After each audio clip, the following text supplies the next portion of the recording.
பாஜக தலைமையிலான தேசிய ஜனநாயக கூட்டணி 5 ஆண்டுகளை முழுமையாக நிறைவு செய்யாது என்றும் எப்போது வேண்டுமானாலும் ஆட்சி கவிழலாம் என்றும் மேற்குவங்க முதல்வர் மம்தா பானர்ஜி தெரிவித்துள்ளார்.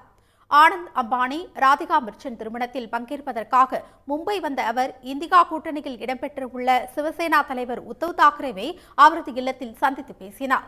பின்னர் செய்தியாளர்களை சந்தித்த மம்தா பானர்ஜி ஜூன் 25ஆம் தேதியை அரசியல் சாசன படுகொலை தினமாக அனுசரிக்கப்படும் என்று ஒன்றிய அரசு அறிவித்திருப்பதற்கு கண்டனம் தெரிவித்தார்.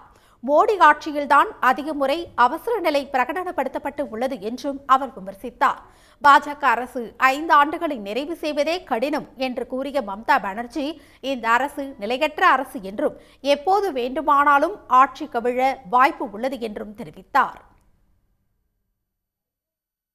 This government may not continue also.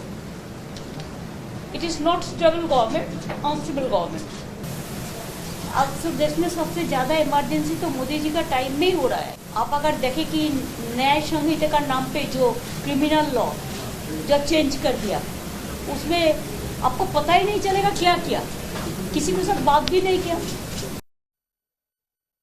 மராட்டிய மாநில சட்டப்பேரவை தேர்தலில் உத்தவ் தாக்கரே கட்சிக்கு ஆதரவாக பிரச்சாரம் செய்ய இருப்பதாக மம்தா பானர்ஜி தெரிவித்தார். உத்தவ் தாக்கரேவிடம் இருந்து சின்னத்தை பறித்தது நியாயமற்றது என்றாலும் அவர் ஒரு புலிகை போல போராடி வெற்றி பெற்று இருப்பதாக மம்தா பானர்ஜி பாராட்டு தெரிவித்தார்.